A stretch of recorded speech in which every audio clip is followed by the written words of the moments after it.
Fait qu'une fois que notre collage de 10 épaisseurs de plaquage de chaîne est sorti de notre moule et contre-moule, le plateau à sushi, la première chose à faire, c'est de dégauchir un champ. Là, le dégauchissage d'un champ, je vais vous faire en direct, mais je l'ai fait déjà, là. Hein, on dégauchit comme on dégauchit hein, sur le champ une pièce de bois normalement. OK?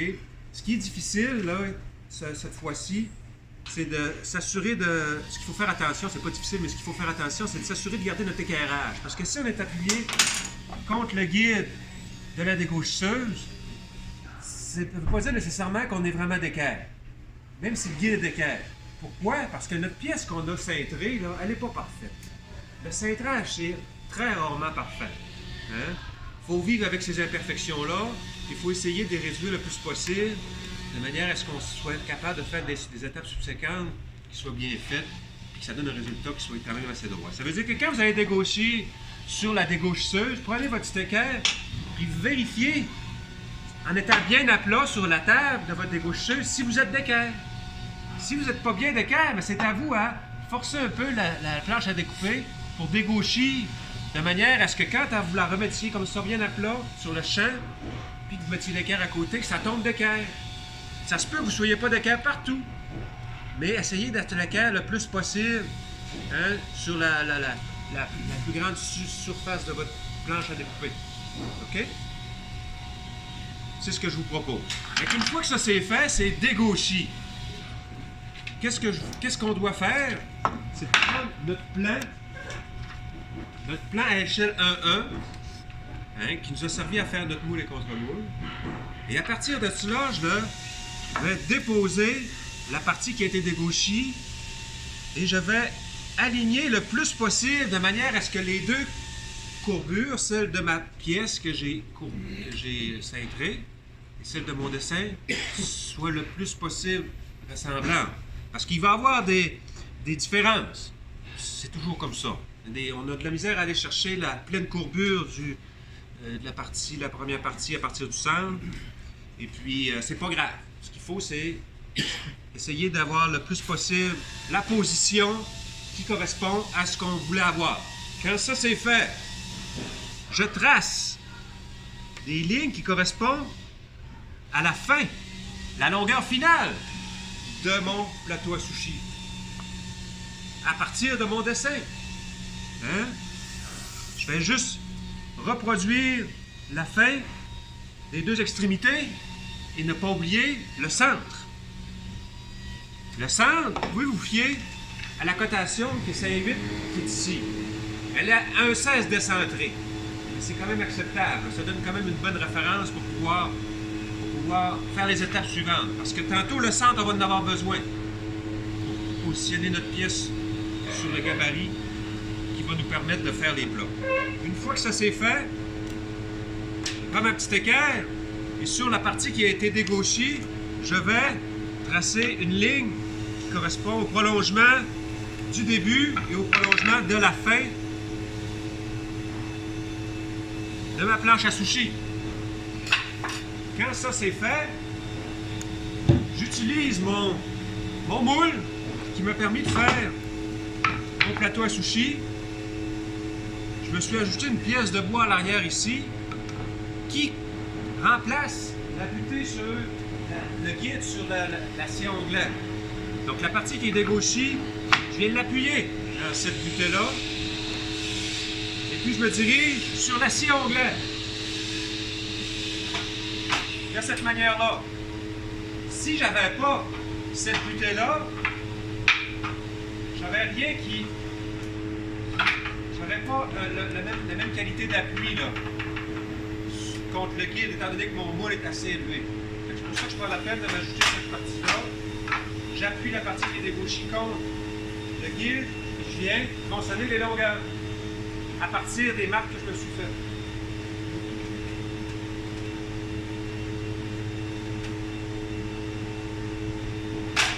Moi, je vais bloquer le coulissement pour éviter que la scie ait un phénomène de recul.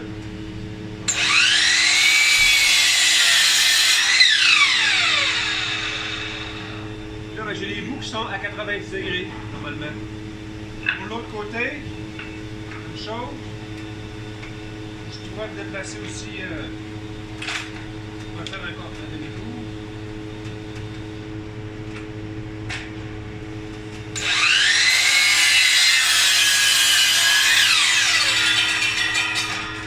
C'est certain que ça endommage une partie de mon moule, mais l'avantage, c'est qu'on a une pièce qui est stable.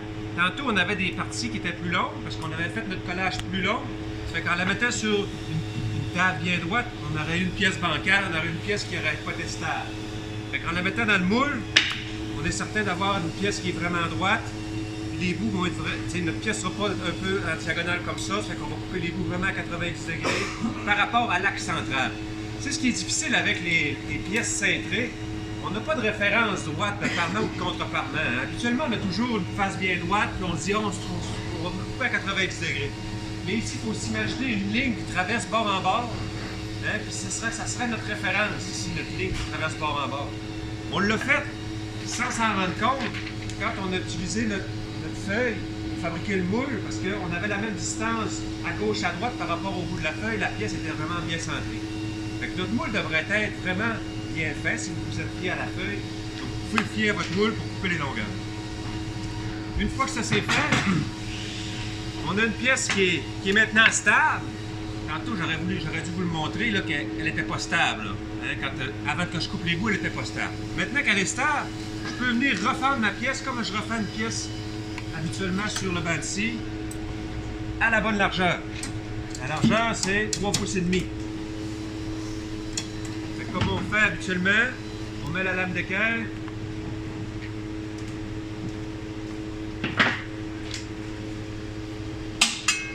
On s'assure que notre lame d'équerre a juste la hauteur.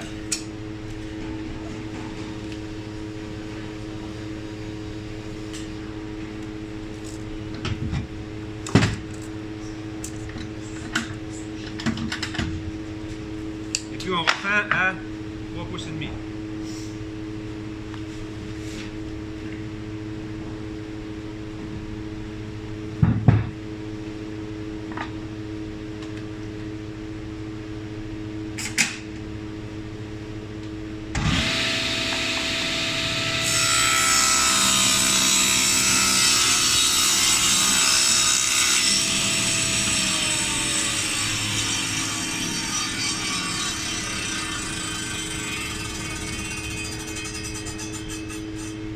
J'ai oublié de vous dire, pour refendre à 3 pouces et demi, il faut que le plateau souci soit à l'envers.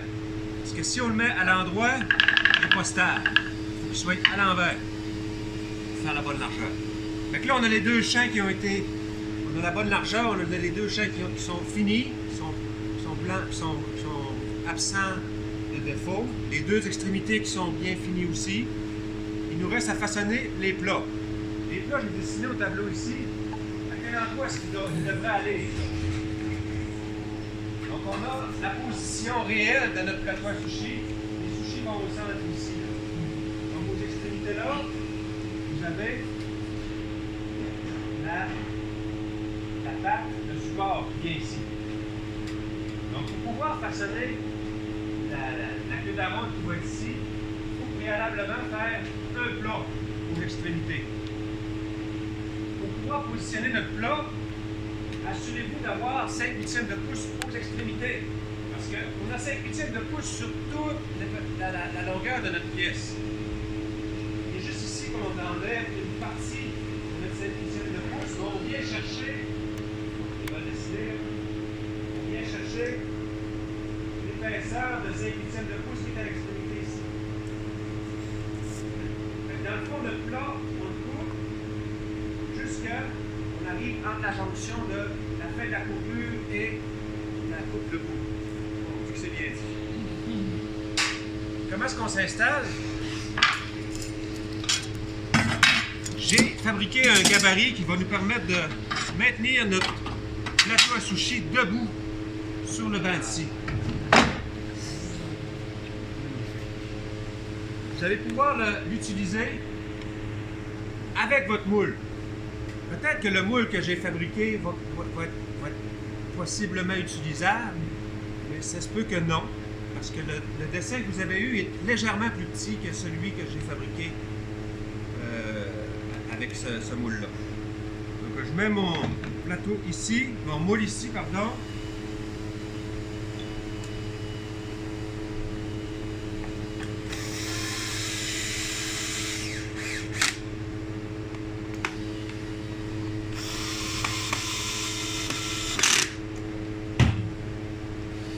C'est un gabarit interchangeable. Et puis là, ben, à partir de ma ligne de centre que j'ai tracée tantôt, je vais venir positionner mon plateau à sushi dans le gabarit, dans le moule, dans le gabarit qui est constitué du moule. Donc ma ligne de centre qui est ici, il faut qu'elle vienne, hein, c'est juxtaposé avec ma ligne de centre qui est ici sur mon moule.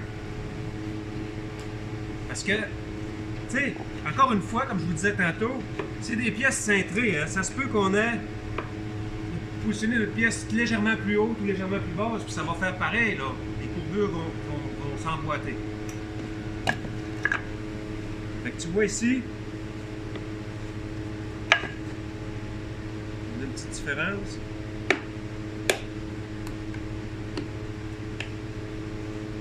Je m'assure que les doigts de serrage ils maintiennent la pièce solidement. Au besoin, je réajuste les vis pour allonger un peu le petit doigt de serrage.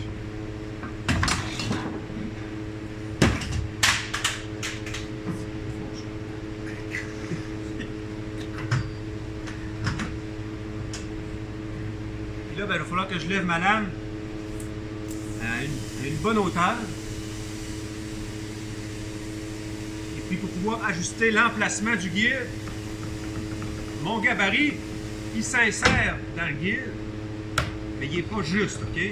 C'est à vous à forcer le gabarit pour qu'il soit bien appuyé contre le guide.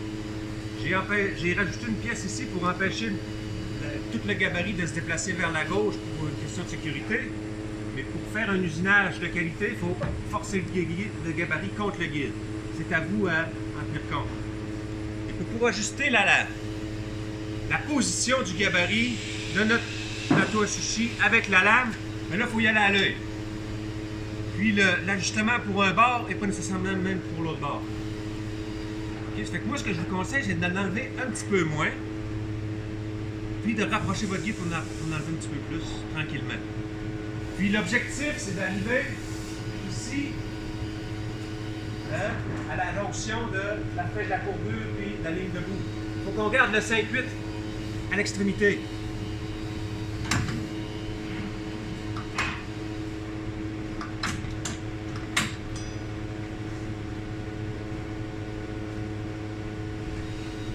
J'ajoute également un plateau de protection, étant donné que notre lame est vraiment beaucoup sortie.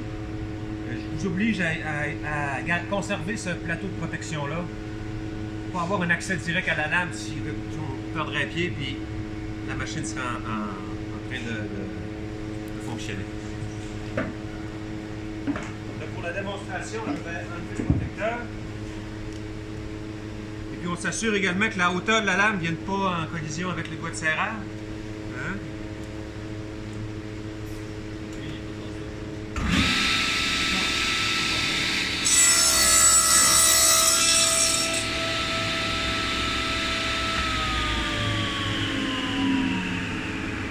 Enlever beaucoup. Quand même, hein, ça me enlevé pas mal pareil.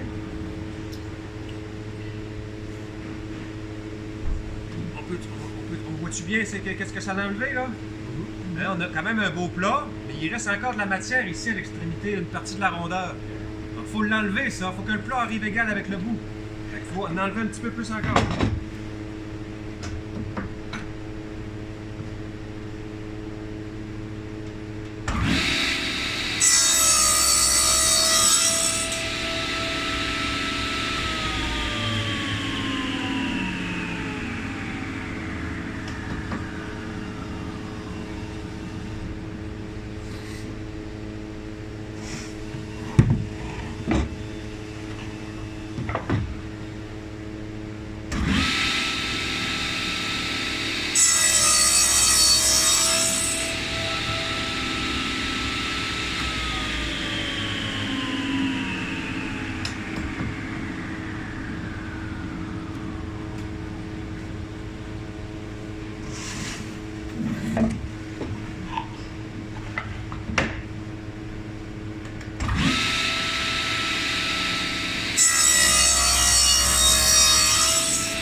là, ce qui se passe, c'est que il y a une partie de la courbure qui n'est pas enlevée. Ça fait que je devrais lever un peu ma lame pour que mon plat soit plus large.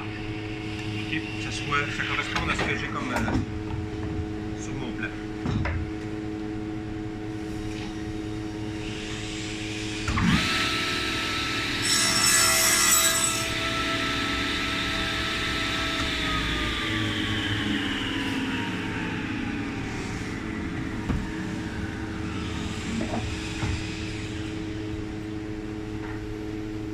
On a levé encore.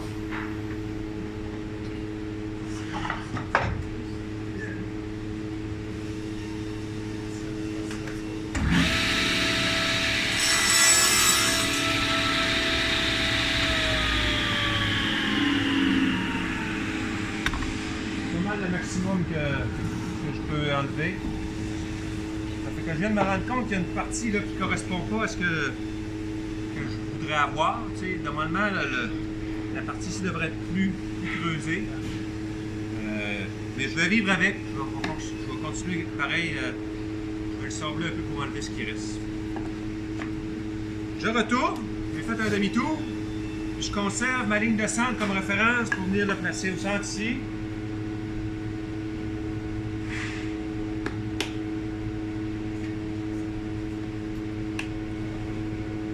Comme je vous ai dit tantôt, c'est pas nécessairement le même ajustement.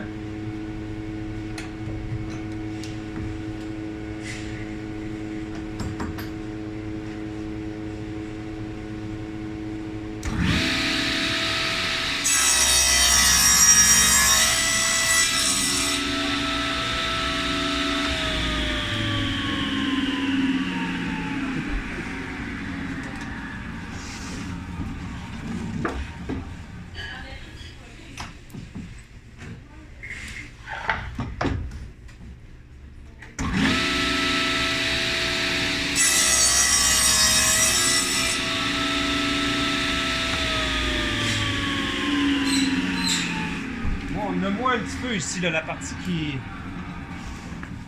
reste, là, qui est plane, elle arrive avec la profondeur de la courbure. Ça fait qu'une fois que ça c'est fait, on enlève notre planche à découper. Et normalement, ce qui nous reste ici à l'extrémité, ça se pourrait correspondre à 5/8 de pouce. Hein? Une fois que ça c'est fait, ce que je vous propose, c'est de venir ajouter des petits blocs ici en dessous pour pouvoir stabiliser votre planche à découper. Parce que ce qu'on doit faire par la suite, c'est façonner ces rainures-là qui sont ici. Ici, on a une queue d'aronde qui vient ici. Là. Et une queue d'aronde, ça se fait avec le couteau à toupie. Et puis le couteau à toupie, on ne peut pas l'insérer une seule fois dans notre pièce de bois en pensant que ça va donner des résultats de qualité. Parce que ça enlève trop de matière, ça fait vibrer la pièce, on a de la difficulté à maintenir tout ça en place, ça usine les deux côtés en même temps. Fait que pour faire une queue d'aronde avec un couteau à toupie, il faut usiner un côté à la fois, puis il faut dégrossir en premier l'enlèvement de matière à l'aide de la lame de scie à rainurée. Il faut faire une rainure en premier. Je vais installer ma lame de scie à rainurer.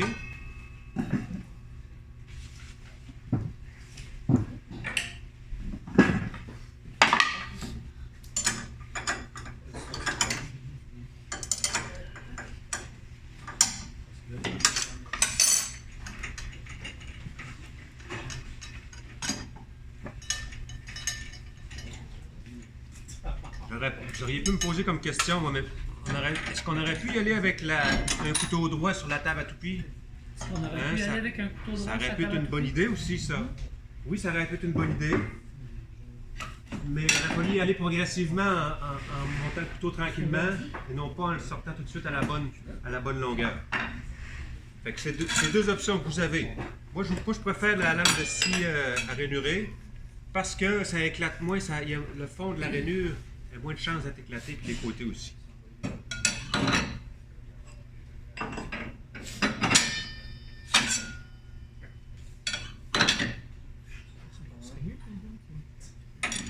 monter une lame de serinée, vous vous rappelez qu'il ne faut pas que les dents se touchent. Hein?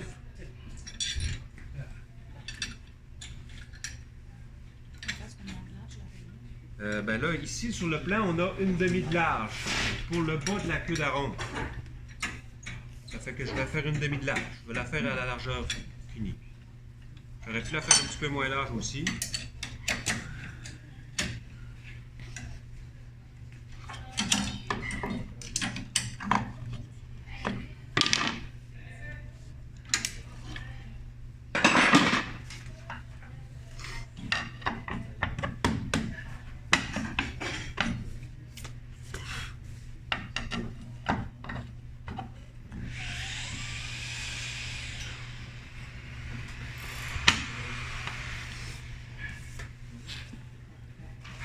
Donc, il a une demi de large que tu me demandais, Alicia, c'est ici. Le bord de la queue d'aronde, hein, c'est une demi de large. Je fais ma rainure à une demi de large. Et la profondeur, je vais la faire un petit peu moins grande, par exemple. Donc, ma rainure, c'est supposé avoir un quart de pouce de profond, un quart de pouce comme ça de haut en bas. Je vais en enlever un petit peu moins pour être sûr qu'on puisse terminer le fond de la queue d'aronde avec le couteau.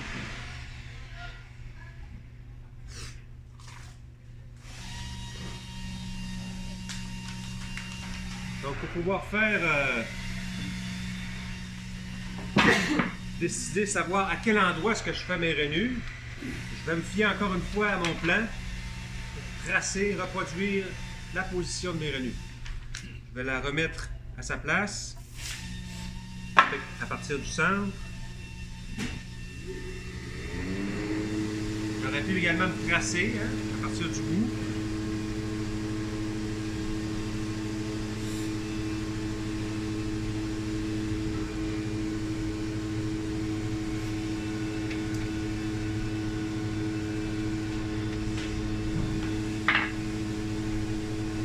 Normalement, sur le plan, on a une demi à partir du bout. Et une demi, c'est avec le support. C'est pour ça qu'on n'a pas la cotation qui nous permet de savoir l'emplacement exact de la rainure. C'est pour ça que j'utilise mon plan pour pouvoir reproduire. J'ai 3 quarts de pouce. 3 quarts de pouce à partir de l'extrémité.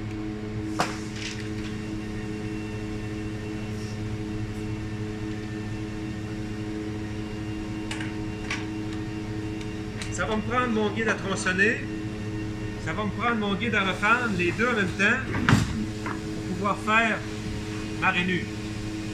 Là, j'ai un problème, ma pièce n'est pas stable. Je vais ajouter des petites pièces qui vont me permettre de stabiliser tout ça. Une petite pièce d'un côté comme de l'autre.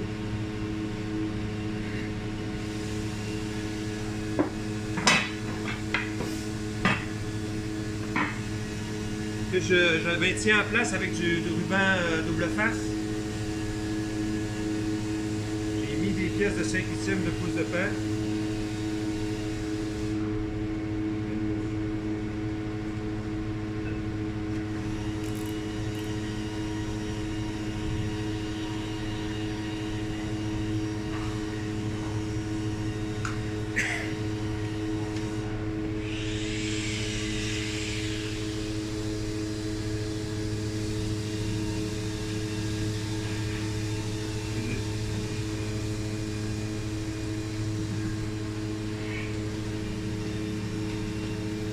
Je fais des supposes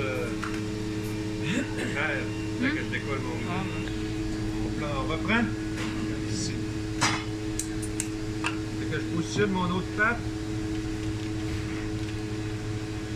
Que je vais positionner mes deux pattes avant de commencer l'usinage. Je vais mesurer si j'ai la même hauteur de chaque côté. Je vais dessus. Je devrais avoir la même hauteur en dessous ici, d'un bord comme de l'autre. OK? Je vais donc produire l'emplacement de mes queues d'aronde.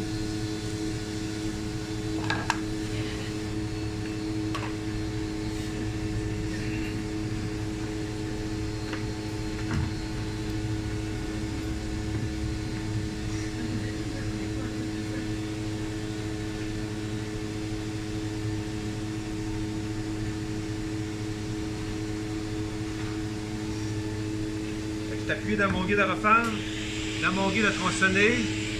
Là, j'ai préalablement mis ça d'équerre, hein, pour pouvoir mettre mon guide à tronçonner d'équerre. Je me suis appuyé dans la lame et contre le guide. Je me suis pas fié juste au cadran qui est ici, là. Hein? Pour être certain que je suis droit. Ma lame est bien d'équerre aussi. Et pour positionner l'emplacement exact de ma rainure, ma cote dans mon guide à refaire. Okay?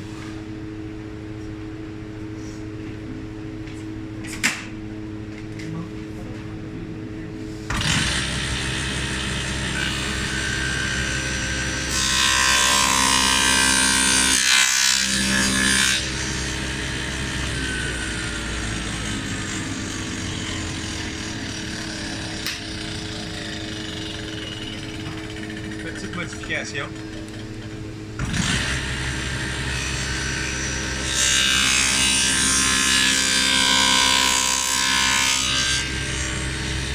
C'est certain qu'à la sortie, ça éclate, hein? Pour éviter l'éclatement, on pourrait se rajouter une pièce de bois à l'arrière, contre le guide. On va trouver ça. Un coupé de guide. Ça prend une pièce qui est droite. Une pièce qui est bien droite, bien plane. Donc on a fait une partie de la rainure. Ça nous prend un quart de pouce de profond.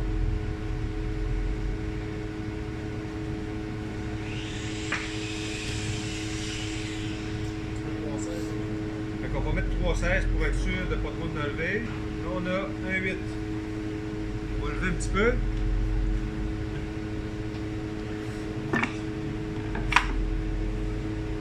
Comment?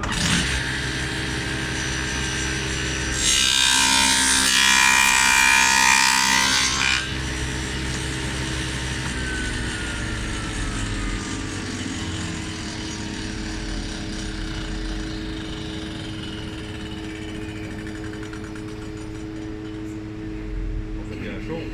On va enlever grand chose. Encore un petit affaire.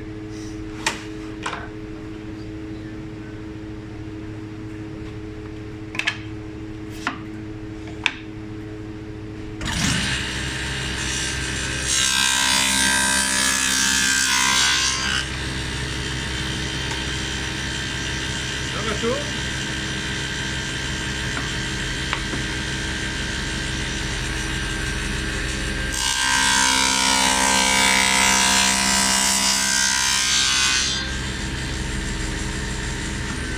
C'est mes deux rainures qui sont faites. Je vais voir comme de l'eau. Je n'ai pas réajusté mon guide. Je l'ai conservé à la même place pour avoir la même distance par rapport au bout de la pièce. C'est pas des grosses queues d'aronde, hein? Avant de continuer, je dois façonner mon petit support qui va aller en dessous, là, la petite patte. Parce que c'est plus facile d'ajuster la contre-queue que la queue d'aronde. Donc pour façonner cette petite patte-là qui est en dessous, elle, là, les deux pattes qui sont ennoyées ici, c'est ce qui est proposé. Je vous demanderai de le faire ennoyer. Étant donné qu'ils sont juste à 3 pouces et demi de long, je vais vous demander de prendre une baguette au moins de 12 pouces, la façonner aux dimensions partout, la hauteur, on le voit ici, là, 7/8 de pouce de large par une demi plus un quart, donc 3 quarts de haut, 3 quarts, donc vous allez faire une pièce rectangulaire de 3 quarts par C8. Ensuite vous allez façonner la queue d'aronde, un côté à la fois. Pour pouvoir faire ça, quelque chose de bien important qu'il faut faire, ne jamais positionner cette baguette de bois-là entre le guide et le couteau, la queue d'aronde. On va s'approcher ici, mais je vais vous approcher de la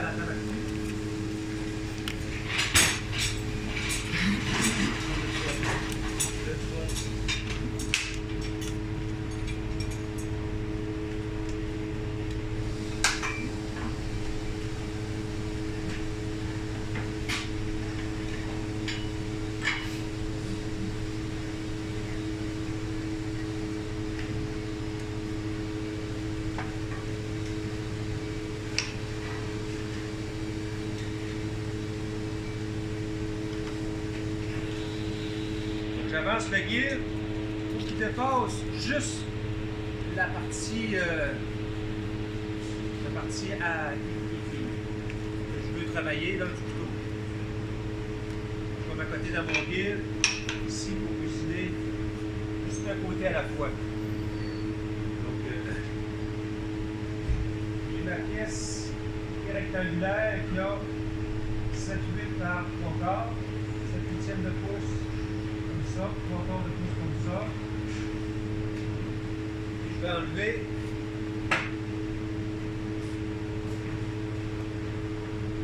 un côté à la fois. Je vais enlever cette trapèze-là en premier, je vais enlever cette trapèze-là en deuxième. À l'aide du couteau en angle qui est fait pour ça.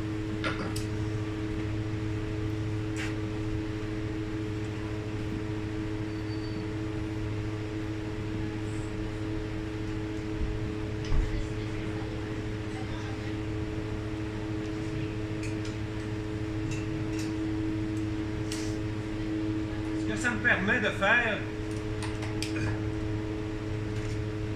ça me permet de régler la largeur de ma queue d'aronde. Là, je peux l'enlever un petit peu plus, un petit peu moins.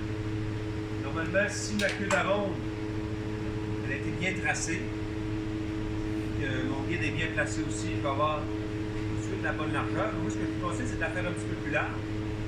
Puis progressivement, de l'enlever un petit peu plus.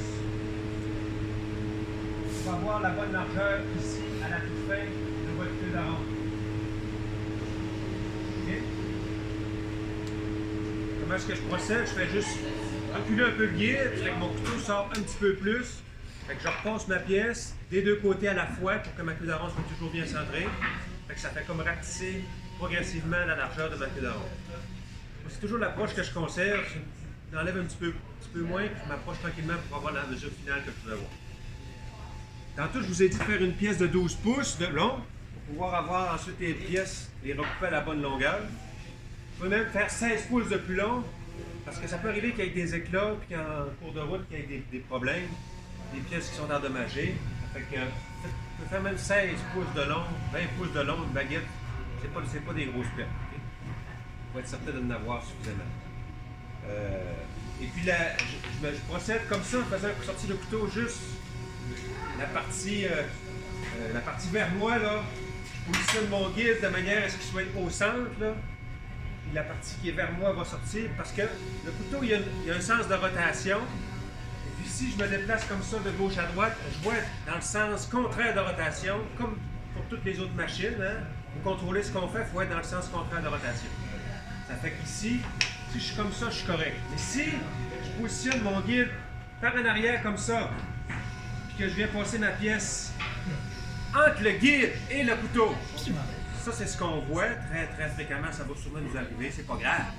Mais ce qui se passe, c'est que la pièce est coincée entre le couteau et le guide. Et en plus, on se trouve à être dans le mauvais sens de rotation. Parce que le sens de rotation est en fonction du côté avec lequel j'insère que ma pièce touche le couteau. C'est un concept qui n'est pas super évident à visualiser. Mais si vous faites tourner le couteau dans le sens anti-horaire, puis vous faites avancer votre pièce, vous allez bien le voir que ça va entraîner, la rotation va entraîner la pièce, elle va projeter par l'avant. Vous ne contrôlez pas ce que vous faites, vous endommagez votre pièce, ça peut être dangereux. C'est toujours la partie vers moi qui doit dépasser pour pouvoir usiner la queue d'aronde. Okay? Il nous reste après ça à fabriquer les arrondis, ici les cannelures, chaque côté. Ça, il n'y a pas de contrainte. On prend un couteau avec un arrondi au bout et puis on façonne un côté à la fois. Mais il n'y a pas de contrainte de position comme on a ici avec le couteau pour faire les queues d'aronde. Une fois que notre support est fait, c'est pas tout. Là, il faut façonner les contre-queues sur notre plateau à sushi. Là, il y a un nouveau défi qui se présente. Parce qu'on va utiliser le guide à tronçonner, le guide à refaire, de manière à pouvoir usiner notre contre-queue d'aronde de cette manière-là sur la table à toupie. Ça implique de mettre notre guide à 90, et notre guide. Notre guide ici, là, sur la table. Vraiment, même largeur d'un bout comme de l'autre. Parce que s'il n'est pas parallèle, s'il est en angle comme ça, regardez ce qui se passe. En avançant, ma pièce se déplace. Là, j'ai exagéré l'angle pour qu'on puisse bien voir ce qui se passe. Mais quand on utilise les deux guides en même temps, ça implique qu'il faut absolument, obligatoirement, contrairement à toutes les autres fois, que notre guide soit bien parallèle. Parallèle avec la rainure qui est ici, parallèle avec le bout de la table, parallèle avec ce que vous voulez. Il faut que ce soit parallèle. Comment est-ce qu'on fait pour faire ça? Premièrement, il faut mettre le guide bien droit. Ici, on ne se fie pas encore une fois au cadran qui est ici. Vous savez que c'est pas fiable, ces cadrans-là. Moi, je la mets à l'envers comme ça, sur le banc de scie. Et puis, je viens appuyer mon guide contre le bord comme ça, puis ça me donne un 90 degrés. Puis c'est fiable. Ensuite, on a positionné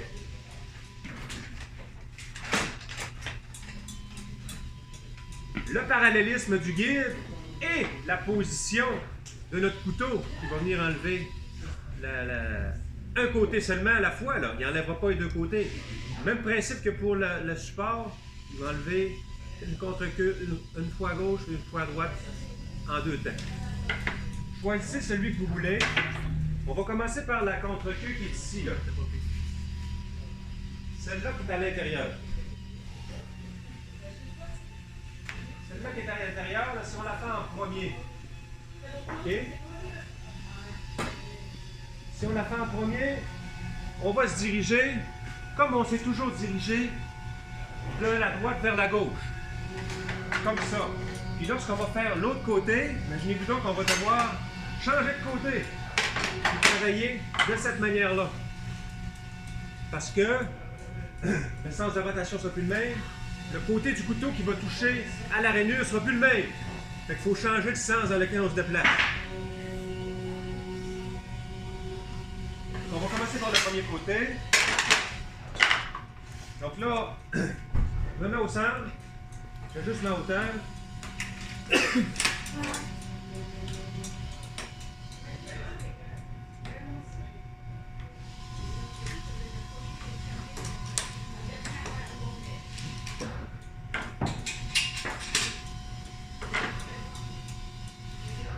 Et puis j'ajuste mon guide. Je vais faire tourner mon couteau pour que le tranchant il arrive au bon endroit, là, tu sais. Il arrive. Il y a comme une ouverture juste après le tranchant là, pour que l'ouverture s'insère dans ma pièce de bois. Ça me permet de bien voir où est-ce que ça va enlever de la matière.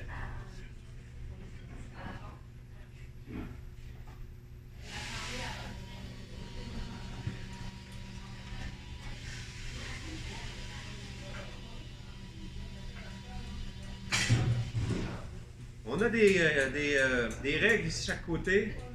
Je ne sais pas s'ils sont fiables. Vous pouvez essayer. Je les avais achetées l'année passée, mais je ne sais pas s'ils sont encore bonnes. Vous pouvez vous y fier pour savoir si votre guide est parallèle. Mais moi, ce que je préfère, c'est de me mesurer par rapport au devant de la table ici. Donc, si j'ai 14 ici, je serais supposé avoir 14 là. Puis en même temps, il faut que je m'assure que j'ai le bon enlèvement de matière. Fait que si je l'enlève, si je veux l'enlever un petit peu moins, je me trace une ligne sur ma table. Maintenant que je sais que je suis parallèle, ben, je peux déplacer mon guide un côté comme de l'autre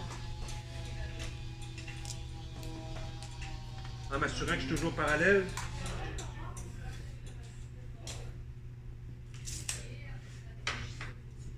Qu'est-ce que je fais comme enlèvement de matière, c'est correct.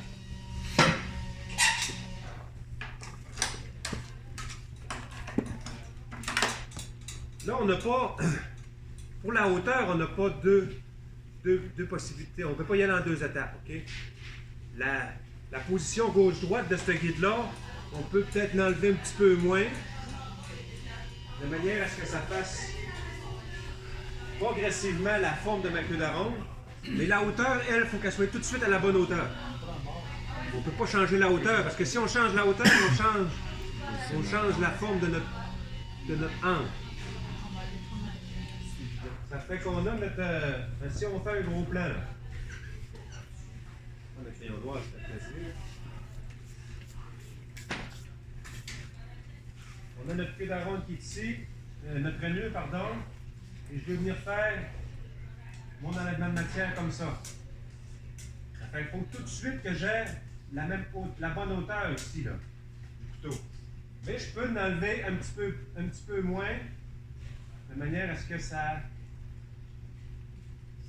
me permettrait de l'enlever dans un deuxième temps un petit peu plus pour arriver ici à la bonne position finale.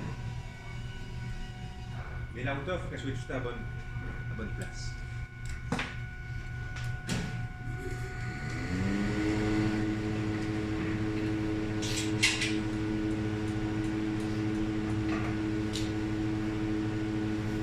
Voilà, presque fini, Claire. Pas de questions entre-temps?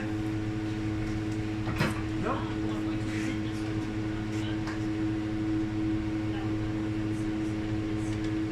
Ouais. C'est certain que là, ce qu'on fait là présentement, on n'a pas deux planches à sushi, on n'a pas fait une de plus pour faire comme l'addition du dit, pour faire remarquer, pour faire notre ajustement final. Fait que ça peut arriver que vous ayez un problème, que vous ayez à refaire une deuxième ou une troisième planche à sushi. Votre moule est déjà fabriqué. C'est pas bien long, vous mettez ça dans le moule, laissez ça sécher une minute de temps, puis le lendemain, vous en refaites un autre. C'est le même processus avec toutes les autres cintrages que vous avez fait, que ce soit la lame, que ce soit le crochet. Le crochet, c'est moins risqué, mais la lame, ça peut arriver que vous ayez des problèmes aussi sur le perçage pour installer la petite lumière. Ça peut arriver que vous ayez des problèmes aussi sur la coupe de longueur finale. Ça peut arriver que vous ayez votre pièce endommagée parce que vous vous en servez pour ajuster vos machines. Normalement, on se fait tout le temps une pièce revue, c'est assez facile à faire. Mais là, il faudrait se faire comme une pièce revue pour ajuster nos machines qui est cintrée pour pouvoir être certain de faire la pièce finale comme il faut. On est-tu prêt?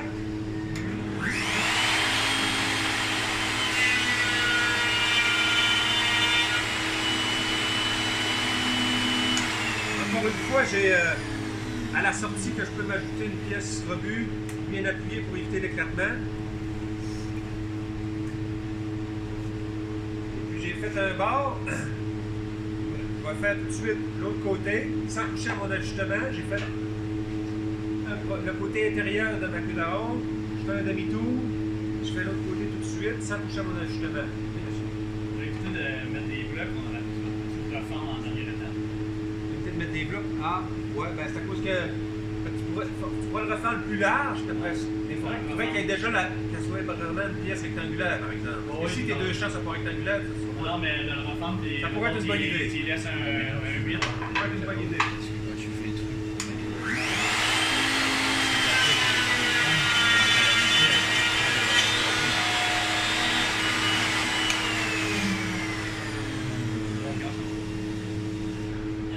Ça a bloqué, hein, c'est mon la pièce revue qui était. Ah non, on se C'est mon 5-8 bloqué. T'enlèves le 5-8 à pied, toutes les éclatés. La longueur de la course, c'est pareil.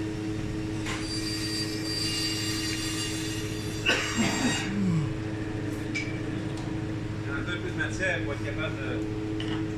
Ma pièce revue à. Soit pas bloquée avec le feu.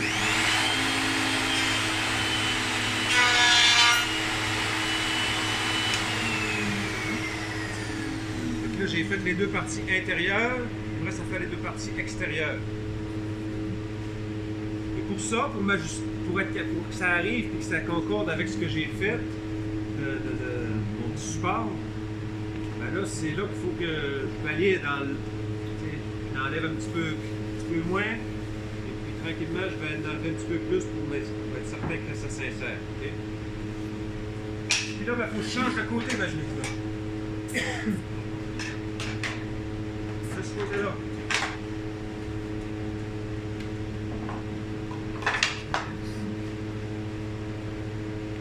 Parce que c'est, et non pas la partie qui est vers l'utilisateur qui va être utilisée du couteau pour cuisiner, mais la partie qui est vers le guide. Mais je veux me servir du guide encore une fois pour avoir mon appui pour pas que ça bouge de gauche à droite de même. Okay?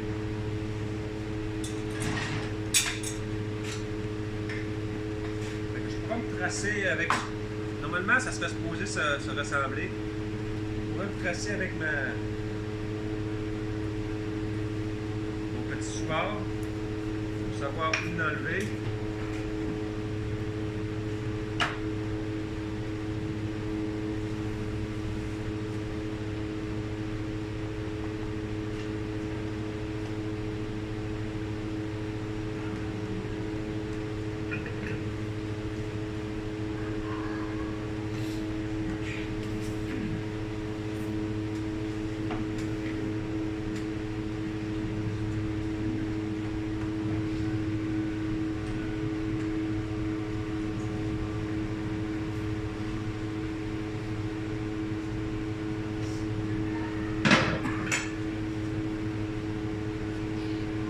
On va s'assurer que notre pile est encore parallèle. Là, il est 25. 25.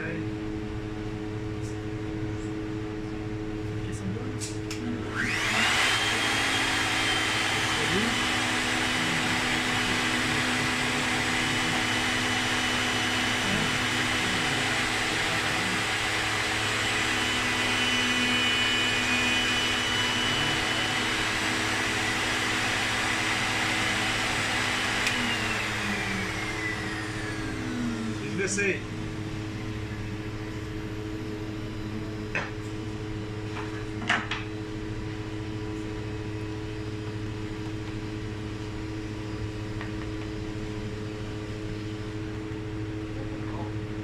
Pas fait de barre?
C'est certain que mon épaulement n'est pas correct. J'ai oublié de vérifier la hauteur de mon couteau.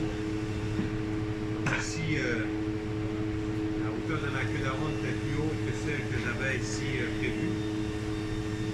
Là, la largeur, elle est bonne. Et c'est mon épaulement ici qui est de ma queue d'aronde qui est pas bonne. Attendez-vous pas d'avoir quelque chose de parfait, là, que ça rentre vraiment serré et que vous puissiez avoir de la difficulté à le déplacer. Il va falloir qu'il y ait un petit jeu, un petit espace pour que vous puissiez bien le glisser. C'est toujours comme ça. On va courir avec. Okay. C'est sûr que lui, là, c'est un petit peu trop, mais la largeur est bonne. Il suffit d'avoir un épaulement comme il faut. Il suffirait d'ajuster l'épaulement. Oui? Obligatoirement faire les petites courbes sur les champs avant de faire la classe. Ça n'a pas d'importance. Moi, je fais les queues d'aronde en premier. Ouais. On va répéter ça, s'il vous plaît. Une petite autre question.